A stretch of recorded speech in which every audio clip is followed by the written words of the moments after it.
Hi everyone, before watching the video, please give me a like and subscribe. Thank you very much. On the day of our engagement, Evelyn abandoned me once again. She went to find her white moonlight, her first love. But this time, I won't just swallow my pride and endure the humiliation. Instead, I'm choosing her sister to marry. What she doesn't realize is that whoever I choose is the person who will sit as the next head of the Vance family. The day before the engagement, Evelyn's first love, Adrian, cornered me. He sneered, "If I don't want your engagement to succeed, there is nothing you can do about it. If you don't believe me, feel free to try." Just before the ceremony, Evelyn received news that Adrian was suffering from a depressive episode. She lost all composure. While the guests were already gathered outside, Evelyn angrily tore off her wedding veil in the dressing room and grabbed her car keys. She left me with a single sentence as she walked out. "Silas, I'm sorry, I have to go to him. Regarding what happened today, I'll explain everything to Grandpa Brown when I return." My eyes turned bloodshot. "Evelyn, I can let things slide on a normal day. But do you even realize today is our engagement?" She furrowed her brows with impatience. "Enough. Since when do you get to decide when we get engaged? I already promised to marry you eventually.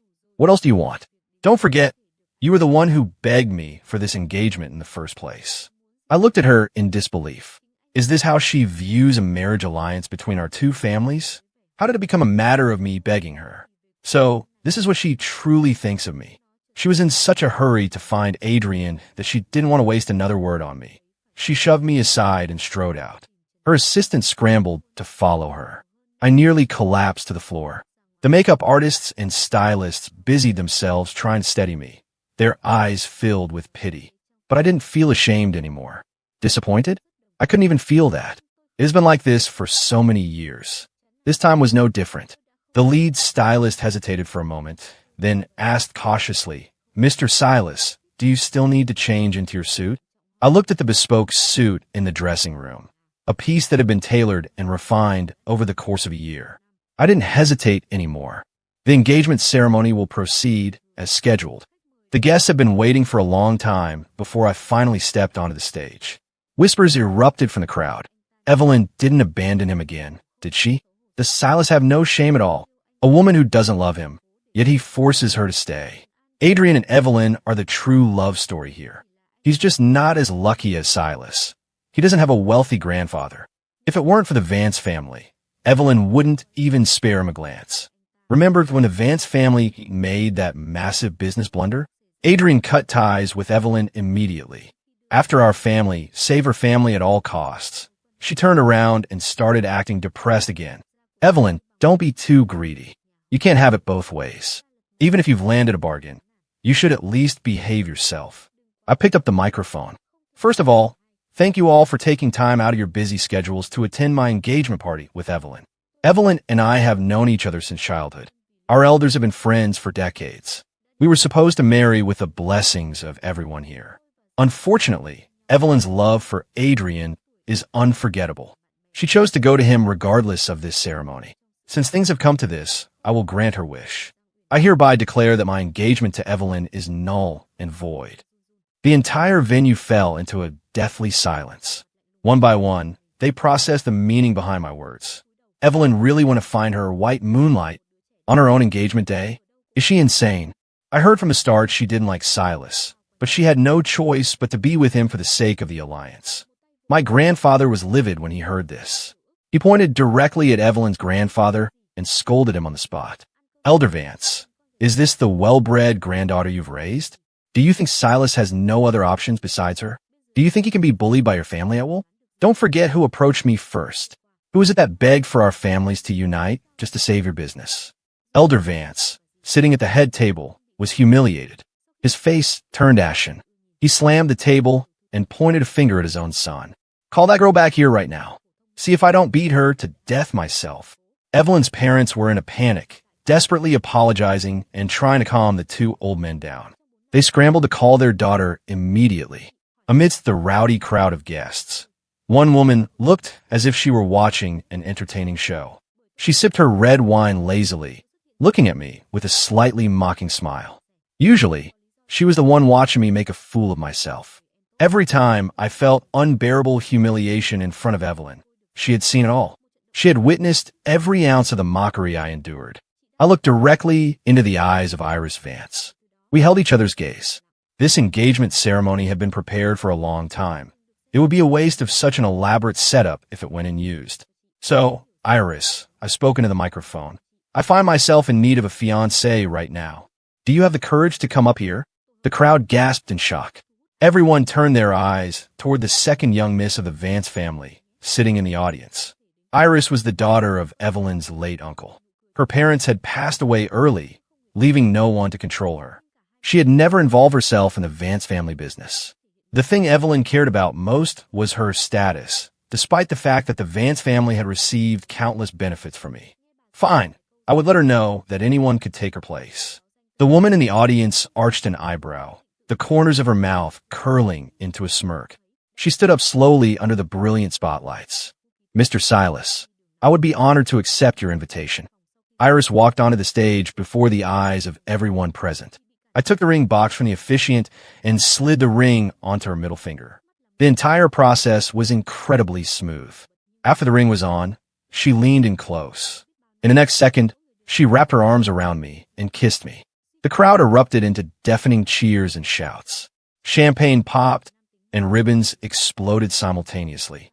Iris leaned into my ear, whispering with a hint of playfulness. You should have chosen me a long time ago, but it's still not too late. I saw a flash of something both wicked and joyful in her eyes. Meanwhile, Evelyn's parents were in an absolute uproar. How can this be allowed? They screamed, their faces contorted with rage. After Iris's parents died, these two had essentially kicked her out. When she eventually returned, they had tried to obstruct her at every turn. They never expected that today she would snatch their own daughter's fiancé right out from under them. Elder Vance shouted at the top of his lungs, "Enough! Evelyn has brought nothing but disgrace to this family. Don't you realize how shameful her actions are?"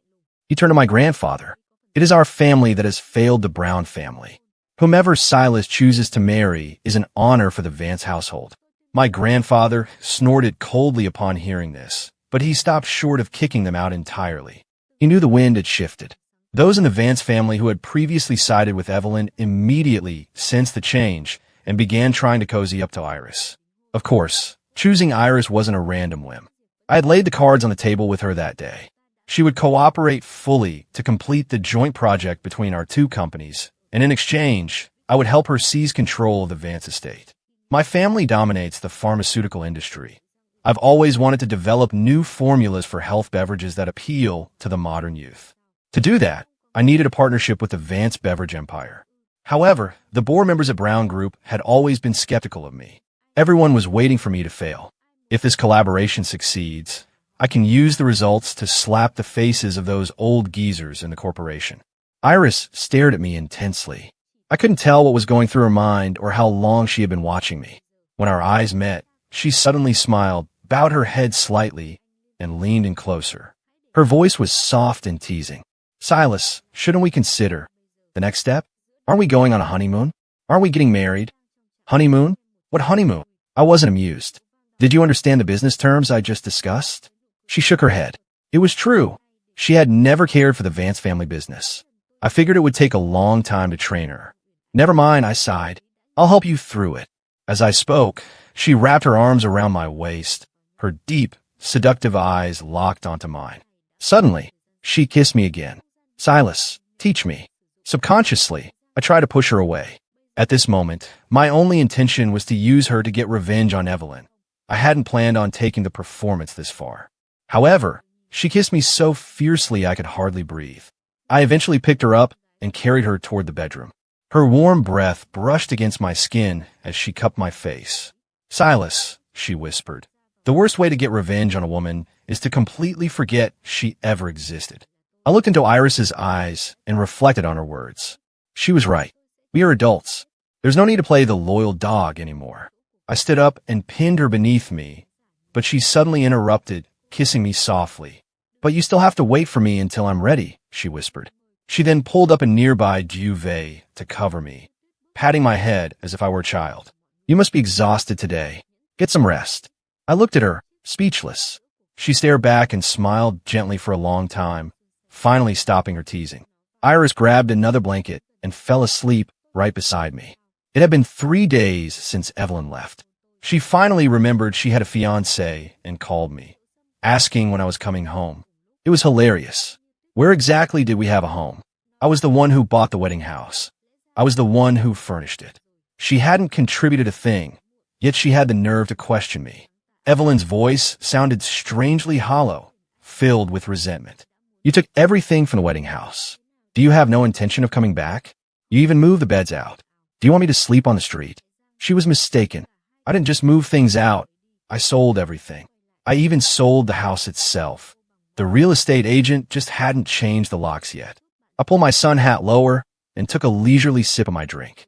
Go find your own white moonlight, I said. The bed in his rented apartment is big enough for the two of you to squeeze into. What if he gets depressed again? You can save him just in time. Otherwise, if you wait too long to get to the hospital, his wounds might actually heal on their own. Do you want the doctors to laugh themselves to death? For years, this was Adrian's tactic, faking illnesses that somehow never progressed over several years. And an idiot like Evelyn fell for it every single time. You aren't supposed to criticize her precious white moonlight. She gets furious whenever I mention him. Predictably, she exploded on the other end of the line, trying to lecture me. Silas, this is between us. Why are you dragging him into this? And what is going on between you and my sister? I thought you were just joking around. I'm busy. I don't have time for games.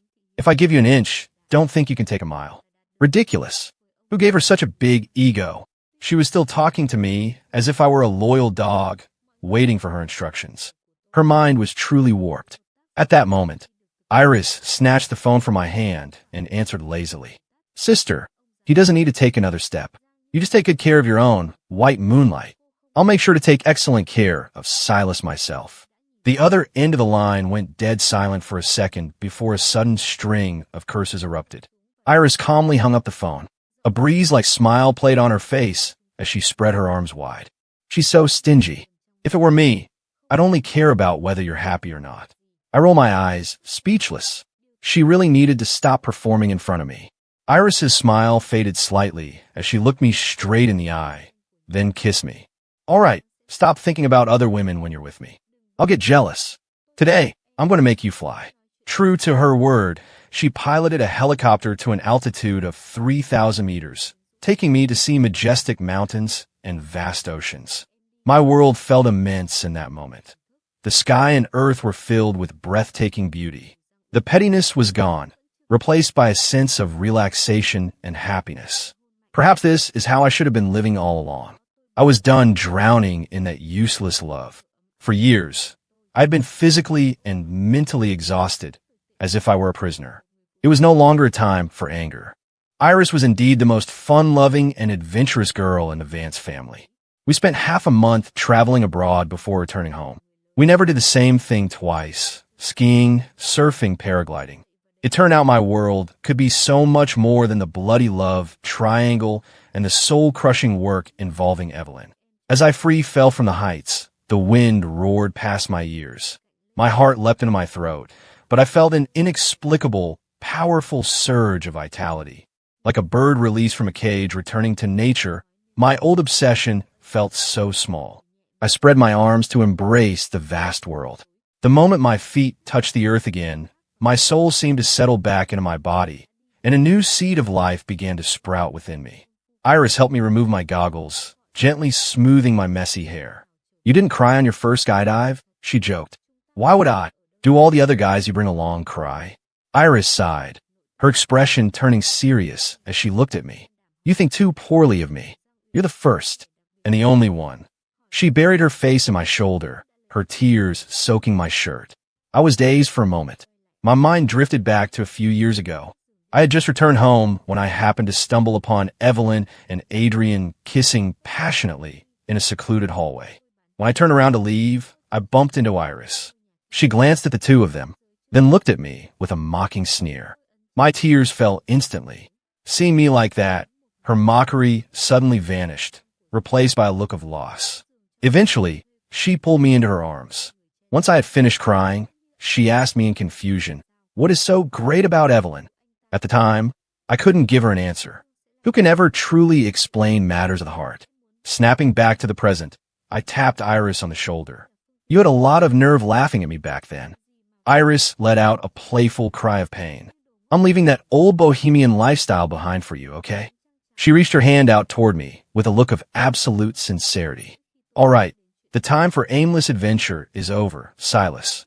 From today on, start your new life. I looked at her, her entire body bathed in a layer of golden light from the sun. I felt as if a new life were reaching out to me. I took a deep breath of relief and gave her a radiant smile. Yeah, I had heard that Evelyn had been searching for me all over the world. She had gone to my house several times, only to be chased out by my grandfather. He never liked me chasing after her. Her current treatment was exactly what she deserved. In the past, whenever Evelyn was beaten to a pulp by Elder Vance, I would kneel at his house for 3 days to save her. I used to beg, Grandpa, give her one more chance. Let's see if she can learn to love me back. That cycle went on for years. I forgave her time and time again because I loved her. But this time, even if she knelt until she died, I wouldn't look back. As Iris and I walked toward the house, chatting and laughing, a shadow suddenly lunged out. Evelyn stood there, watching me and her sister sharing an intimate goodbye. Her face instantly contorted with rage. She swung a punch at her sister, her eyes bloodshot as she roared. Iris, do you have no shame? You could date anyone in the world, but not him. He is your brother-in-law. What is the difference between you and a common thief? I instinctively moved to shield Iris. I asked her what she was doing. Iris, seemingly prepared for this, told me not to worry. I'll pay her back with interest, she whispered. Wiping a trace of blood from the corner of her mouth, Iris lowered her eyes, took a long look at her sister, and then delivered a backhand punch to Evelyn. It was precise and ruthless, knocking Evelyn flat onto the ground. Iris then grabbed Evelyn's collar, pinning her against the wall. She slowly raised her seductive eyes. Sister, what are you yelling at me for? If Silas didn't like me, would I even have the chance to be the other woman? If you think what I'm doing is wrong, then by all means, leave Silas to me. I won't be the other woman anymore. I'll be the only one. Besides, Silas has chosen me now. Doesn't that make you the intruder? It was almost comical.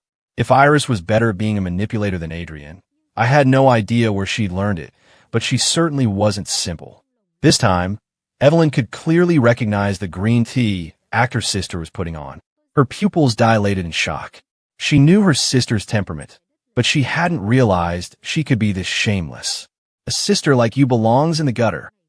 Evelyn roared, lunging forward with a fist raised to teach Iris a lesson. With sharp eyes and quick reflexes, I caught her wrist without a second thought. Then, I used my other hand to shove Evelyn aside. She clutched her head for a long moment before staggering up from the ground, looking at me in utter disbelief. She still hadn't recovered from the shock of me actually laying a hand on her. Silas, you hit me? Because of her. On the side, Iris accidentally tumbled softly into the middle of some potted plants. She looked at me with a pained, nearly broken expression. Honey, look at how rude my sister is. My head hurts so much. I need a kiss from you before I can stand up. Hearing this, Evelyn, already livid from her sister's blatant manipulation, saw red. She rushed at me regardless of the consequences, trying to pull me away to prevent me from helping Iris. Silas, do you really dare to help her? I ignored her completely and reached out to pull Iris up.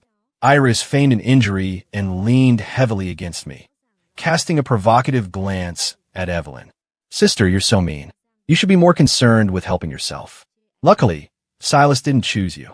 If not for me, your possessiveness would have definitely driven Silas away. Evelyn clenched her fists in a blind rage, pointing at Iris and screaming, She's faking it. And you actually believe her? Silas, are you really that desperate for love? Is your bar so low that anyone will do? Before she could finish, I slapped her with my backhand. I had truly tolerated her for far too long. I looked at her and sneered. Not just anyone.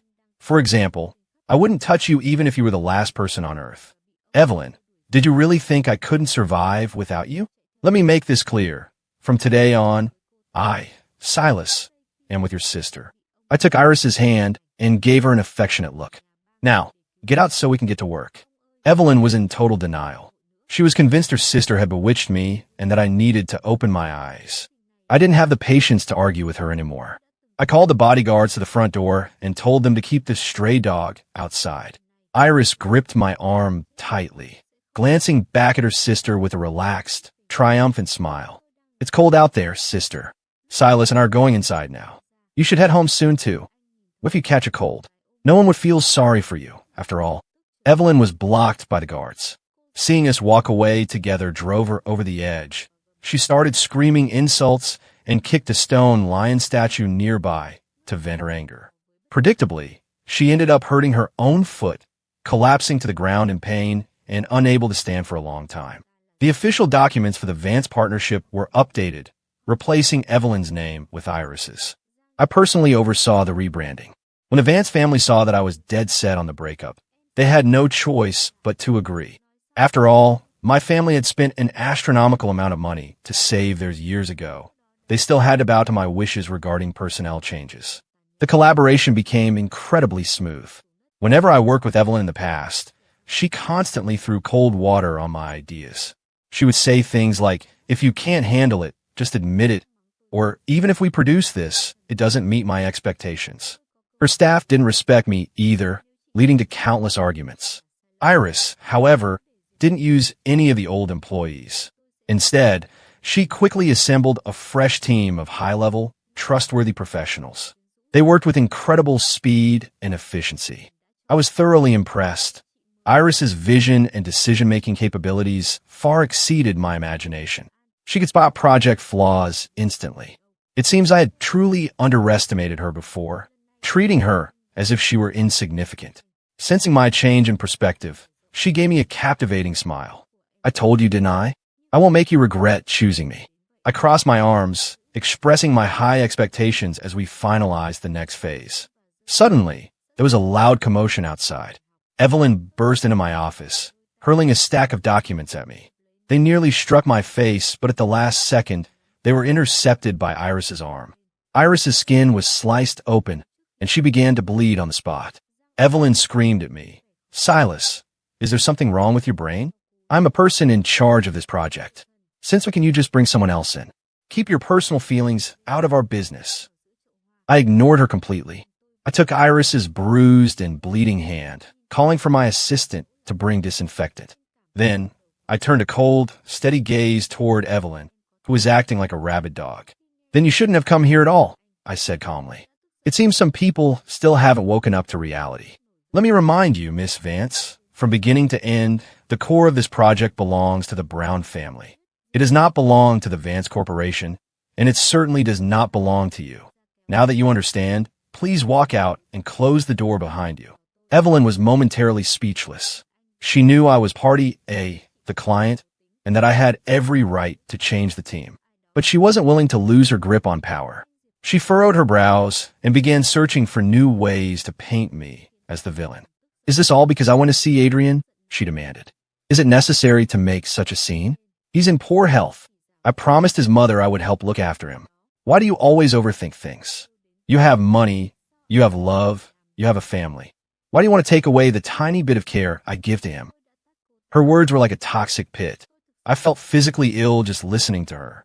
I looked at her hypocritical face and sneered with biting irony. "If I caught the two of you in bed, would you claim you were just chatting under the covers? Evelyn, Adrian isn't even significant enough for me to bother knowing. Whether he lives or dies has absolutely nothing to do with me. Evelyn, who do you think you are? You aren't worth the effort it would take for me to take anything from you. If you can't give me your exclusive love, then please get out of my world." Evelyn stood there, stunned. After all, I had once been foolish enough to let her off easily, constantly falling into pits of jealousy over Adrian. Now that I appeared completely indifferent, she didn't know how to react. Seizing the moment, Iris feigned a sudden headache, tilting her head to rest it on my shoulder. Seeing this, Evelyn flared up in a rage. She took a sharp step forward. She might not dare hit me, but she certainly thought she could still strike her cheap sister. However, she didn't get the chance. Security moved in and blocked her path. I turned to the security team and said, "In the future, don't let random, irrelevant people in." As the guards moved to escort her out, it was the first time Evelyn had ever been evicted in front of so many people. She yelled back furiously, "Silas, just you wait. Remember this. As the heir to the Vance empire, I won't be sidelined. I only accepted you because you like me so much. Now that you've changed your mind, don't you dare regret it.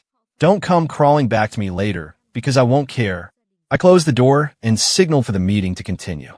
I wasn't the one who was going to be regretting things in the future. After Evelyn left, she tried to sabotage our joint project at every turn, but Iris handled every obstacle with ease. Even though the Vance family was only making a profit of about 2.5 to 3 million US dollars initially, they were all thoroughly impressed and won over by Iris's competence. I began to suspect something was up. Or, to put it more accurately, Iris had been playing the pig to eat the tiger, hiding her brilliance all along. What intriguing woman. I wondered how many more surprises she had in store. The project moved at lightning speed. After months of hard work from the entire team, we successfully launched our Healthy Pearl Milk Tea product line. The marketing team nailed the strategy, targeting the right demographics and health-conscious sales points. We used social media to build momentum, and the brand exploded across the internet. Monthly revenue surged past 1 billion. The response was sensational. My grandfather and Elder Vance attended our victory banquet together, praising us for having the courage to dream big and execute. They announced it was time for the next generation to step up and take over the reins. Evelyn sent word that she was unwell and used it as an excuse not to show up. I heard that behind closed doors, she was so livid she trashed her entire office. She never saw it coming. It was hard for her to believe that a project she had looked down upon could become such a massive phenomenon. The senior executives at Brown Group no longer dared to underestimate me. They shifted from dismissive tones to addressing me formally as Mr. Silas, their attitudes becoming markedly respectful. When Iris raised her glass to toast me, I smiled and replied, "Get ready to watch the next show with me." "I always do exactly what you say," she murmured. I had never been joking when I promised to help her take down the Vance family leadership, and she nodded happily, trusting me completely. I have always believed in beautiful, capable women. Evelyn had tried to sabotage our partnership multiple times and failed miserably. In the process, she had completely neglected her own duties. Every time her white moonlight, Adrian, acted out or had a crisis, she would abandon her work and rush to his side. This led to massive operational loopholes and nearly caused a catastrophic corporate blunder. Elder Vance remained silent, but Evelyn didn't care. She harbored the arrogant delusion that she was the only viable heir to the Vance empire. She believed that no matter how hard Iris worked, she would still win in the end. However, the other elders of the Vance clan, who had been watching Evelyn's clownish behavior from the sidelines, could only scoff. Some were already feeling lucky they had seen the light early. Otherwise, they would have been dragged into the abyss by such a brainless, love-struck fool. After these days of struggle, I realized that more than love, I needed a like-minded partner in my career, someone who could fight by my side. At a business gala, Iris swapped her glass with mine and whispered, "Even if you make a mistake, just keep pushing. Every failure is a valuable lesson for the future." The 80th birthday of Elder Vance was a grand affair. A banquet of hundreds of tables was set, with luxury cars lining the streets outside. Celebrities and elites from all walks of life arrived in formal attire. Men in sharp suits and women in elegant gowns, showering the patriarch with congratulations. Between a dim-witted son and a granddaughter blinded by a love brain, the old man had refused to abdicate even at 80. But rumors were swirling around this birthday party. The old man was finally ready to announce his successor. In the past, I would have walked in at Evelyn's side. This time, I entered with Iris. When we arrived, it caused an absolute explosion of gossip. The news of the engagement scandal and the groom swap had already rippled through high society.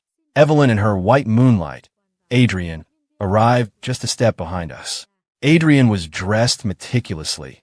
Those who didn't know better might have thought the entire banquet was being thrown in his honor. He gripped Evelyn's arm, shooting me a triumphant look. He was clearly waiting for the old man to announce the heir so he could slap me in the face with their victory. All eyes were on us, the guests eager for a spectacular show. Adrian couldn't contain his arrogance. He glanced at Iris by my side and let out a snide remark. "It seems Mr. Brown didn't actually love Evelyn that much after all. Your heart changed so quickly." Before I could say a word, Iris struck first. She lazily swirled her red wine, giving him a fleeting, disdainful glance. "Oh, Mr. Adrian, you're still alive? Didn't someone put out a notice saying you were terminally ill? You look like a walking joke. Don't go back to that hospital next time. Besides, didn't my sister give you enough allowance? Why are you wearing a knockoff suit that looks like it was tailored for a woman?" Adrian had truly picked a fight with the wrong person.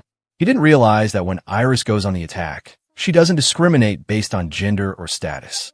Even if a stray dog barked at her, she'd scold it until it slunk away with its tail between its legs. Adrian's face turned a violent shade of red, and his neck went stiff, because her words hit the truth, and he didn't dare raise his voice in this venue. He retreated into his usual act, playing the victim in front of Evelyn. "Evelyn, I'm fine. Really, you know how it is. Despite the massive amounts of money Adrian had milked from Evelyn over the years, I still couldn't understand why he was stingy enough to buy a counterfeit suit." Evelyn gripped his hand and demanded that Iris show some respect. She blocked our path, insisting we apologize for humiliating her white moonlight. "Bullying me is one thing," she hissed, "but bullying Adrian is unacceptable. Today, both of you will get on your knees and apologize to him." Iris and I looked at each other as if we had just heard the world's funniest joke. Her red lips parted slightly as she spoke with chilling elegance. "The dead don't deserve such a grand apology. He isn't even worthy of that." "Huh." Upon hearing this, Evelyn exploded with rage. To save her pride, she grabbed my arm and threatened me. "Silas, if you don't apologize today, just wait until I become chairperson. I will personally terminate every single contract with the Brown family." Before she could even finish her sentence, I spun around and swept a heavy kick against her knee. Evelyn, who had already been nursing a foot injury, collapsed to the floor with a dull thud, kneeling behind me. Beside her, Adrian clutched his stomach in terror. The entire audience held their breath. A wave of hushed whispers rippled through the hall. Is this what they call Silas's crazy obsession with Evelyn? If I didn't know better, I'd think Mr. Brown was about to beat her to death. I looked down at Evelyn and Adrian with a cold smile. "I'll be waiting to see you try." With that, I took Iris's arm and walked away. Because it was Elder Vance's birthday banquet, Evelyn didn't dare make a scene. She glared at the surrounding guests, but ultimately, she had no choice but to swallow her pride and her anger. While famous singers performed on stage, Adrian also went up to sing a birthday tribute to the patriarch. I had heard rumors that Evelyn was pregnant. The two of them wanted to use this opportunity to please the old man. They thought that if they presented him with a great-grandchild, one they had already decided to name James Vance, the old man would be overjoyed, accept Adrian into the family on the spot, and announce Evelyn as the head of the household. Elder Vance merely glanced at the stage, his expression souring. "Is there no other stage for him to perform on outside?" he asked with calm authority. Does he really have no sense of occasion? The event planners immediately caught the hint. They scurried to adjust the program, cutting Adrian's performance short and ushering him off the stage. Adrian looked over and saw me sitting right next to the old man. He assumed I'd been whispering poison into Elder Vance's ear. He shot me a look of pure hatred before retreating to Evelyn with his usual wounded soul act. Evelyn, not daring to talk back to her grandfather, had to usher him away first, comforting him for a while before bringing him back to pay his respects. When it was time for the birthday toasts, Iris, with her silver tongue, whispered sweet jokes into Elder Vance's ear. The old man beamed at the two of us, nodding with approval. "If Iris ever dares to bully you in the future, Silas, you come to me. I'll back you up." I let out a laugh. "How could that happen, Grandpa? Iris and I are having a wonderful time together, both in business and in life." The old man gazed at Iris with clouded eyes, looking as if he were seeing his own daughter who had died too young. When it was Evelyn's turn to pay her respects, she approached with Adrian in tow. Before she could speak, the old man stood up and announced he was tired and wished to rest. "Iris, help me thank the guests." "I'll be retiring first," he said. As he turned to leave, his cane suddenly stopped. He looked back at Evelyn and added, "I heard Mr. Adrian is in poor health and constantly traveling between work and home. In that case, Evelyn, you should take a break from your duties. You need to focus on taking good care of your Adrian." Evelyn's expression shifted instantly. Adrian's face turned an ashen shade of humiliation as he pulled at her sleeve, helpless. She had always been the old man's favorite. She truly believed that once she returned and used her pregnancy to please him, she would rightfully take over his empire. She never expected the old man to be so decisive. By asking Iris to host the guests, the scales of power had clearly tipped. The word began to spread among the elite circles. The future head of the Vance family had been chosen. Evelyn glared at Iris and me, her face clouded with a simmering hatred. I watched her from the sidelines. I had told her long ago, I was the one who chose the heir. Evelyn always harbored the delusion that since the Vance family had regained its footing, they no longer needed to rely on the Brown family. She never took our influence seriously. What she didn't know was that back then, my grandfather agreed to save the Vance family on one condition. Whomever I, Silas, chose would be the one to lead the family. That very morning, my grandfather had placed immense pressure on Elder Vance, telling him to consider carefully before making his choice. Even though the old man had been away from daily operations, he certainly knew everything happening within the company. I trusted he would make the right call for the firm's long-term survival. Soon after, Evelyn was stripped of her executive powers at the corporate headquarters. Elder Vance officially declared her actions too impulsive and ordered her to work at the lower levels for several years to gain experience. Her original position was temporarily filled by Iris. Once Iris took power, she began a ruthless purge of the factions previously loyal to Evelyn. Negative news regarding Evelyn's past began to surface everywhere. Even the car accident that killed Iris's parents was brought back into the spotlight for investigation. Back then, the youngest daughter of the Vance family, Iris's mother, had dominated the business world and was considered the natural heir. It was a tragedy when that accident killed both her and her husband, leaving a young Iris behind. There had always been whispers that their deaths were suspicious, and now, all the evidence was pointing directly toward Evelyn's parents. After all, their capabilities were mediocre at best. If they hadn't gotten rid of her uncle and aunt, they feared they would have lived in their shadows for the rest of their lives. I felt a vague sense of dread. During dinner with Iris, I warned her not to act too rashly. Evelyn and her parents are more terrifying than ghosts, I cautioned. Iris, however, didn't seem to take it seriously. She even smiled back at me playfully. Are you worried about me? Since when did that start? She was still in the mood to joke. I tried to look angry, but she just laughed brightly. I'm really happy you care about me. As the restaurant's violinist began to play, Iris stood up and extended her hand. Would you like to dance and show off a bit? Her eyes were crinkling with laughter, just like at that charity gala years ago. That day, Evelyn had completely ignored me, insisting on dancing with her white moonlight instead. It was Iris who stepped in to save my dignity. Do you remember the first time we met? She asked. Memories of our childhood flooded back. The first time I saw her was when she had just moved into the Vance household. She was being teased by other children for being an orphan. I didn't have parents when I was little, she whispered. I know how helpless that feels. So you stepped forward and fought them off, I recalled, and you got your palms swiped by your grandfather for it. My eyes widened as the realization hit. Was this a legendary hero saving the damsel moment? But how old were we then? The music stopped. At that moment, she kissed me softly. Silas, she said gently, it really took a long time to wait for you to finally look back at me. But it's okay.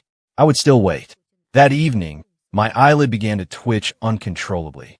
I felt an ominous intuition that something was about to happen. Suddenly, my phone rang. When I answered, a voice told me that Iris had been in a car accident and was currently at the hospital. History was repeating itself. I knew Evelyn's true nature, a petty, narrow-minded woman capable of anything when cornered. I could barely keep my balance. I grabbed my keys and raced to the hospital. When I arrived, a gurney covered with a white sheet was being wheeled past me. I saw the police talking to the doctors. My heart sank. I was certain something terrible had happened to Iris. I lunged toward the gurney, sobbing uncontrollably. All I could think about were the days we had spent together recently. She was the one who took the stage to save me. She was the one who took me flying above the clouds. She had played the villainess just to give me back my pride. I lost track of time, completely immersed in a sea of grief. Someone tapped me lightly on the shoulder. I looked back, my face a mess of tears and grief. There stood a woman with nothing but a small scratch on her forehead, looking at me with a smirk. Who are you crying for? If it's for your ex-girlfriend, I'm going to be very upset. Still that same teasing expression that deserved a playful scolding. I lunged toward her and pulled her into a tight embrace. She played with cars every day. Her driving skills were top tier. She had completely avoided the worst of the impact. However, her uncle's family truly believed the assassin they hired had succeeded. Iris had already captured the person responsible and handed them over to the police. For the past few days, she had been intentionally suppressing Evelyn's faction as a distraction, a feint to the east to strike in the west. She wanted to make them anxious enough to expose their own flaws. Sure enough, Evelyn's camp couldn't sit still. Fearing that the truth about the murder of Iris's parents was about to be uncovered, they resorted to their old tricks and orchestrated this car accident. Evelyn and her father were taken in for questioning. Though they denied everything at first, they eventually buckled under the weight of undeniable physical evidence. As soon as Adrian saw that Evelyn was in trouble, he abandoned her instantly, staying up all night to prepare his escape abroad. However, he was intercepted by the police and charged with fraud and tax evasion. After I finished crying, a realization hit me. When you talked to me, were you intentionally using me? Iris wiped away my tears and shook her head. No, my return to the Vance family was planned long ago. I spent 5 years preparing to take power. Didn't you realize that most of the Vance people are already mine? So, even if you had chosen her over me, I still would have had a way to pull Evelyn down. Her voice turned soft as she spoke about the staged accident. I discovered their plan a long time ago. Those people were all acting under her instructions. She looked at me as if I were a precious treasure. Silas, I originally planned to wait until I secured my position to take you away from her. Fortunately, fate was on my side. That day helped me bring you back to me.